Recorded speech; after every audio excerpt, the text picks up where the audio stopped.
حضرت شاہ ولی اللہ محدث دہلوی رحمۃ اللہ علیہ فرماتے ہیں،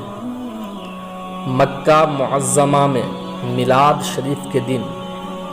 رسول اللہ صلی اللہ تعالیٰ علیہ وسلم کے مکان ولادت پر حاضر تھا۔ سب لوگ حضور نبی کریم صلی اللہ تعالیٰ علیہ وسلم پر درود و سلام پڑھ رہے تھے، اور آپ صلی اللہ تعالیٰ علیہ وسلم کی ولادت کے وقت جو ایمان افروز واقعات ہوئے تھے ان کا ذکر خیر کر رہے تھے، تو میں نے ان انوار کو دیکھا جو ایک دم اس محفل میں ظاہر ہوئے، اور میں نہیں کہہ سکتا کہ یہ انوار میں نے اپنی ظاہری آنکھوں سے دیکھے یا روح کی آنکھوں سے دیکھے، اللہ ہی بہتر جانتا ہے۔ جب میں نے ان انوار و تجلیات میں غور کیا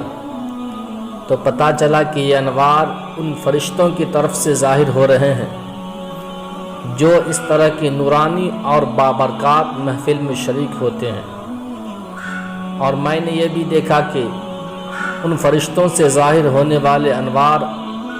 اللہ پاک کی رحمت کے انوار سے مل رہے ہیں۔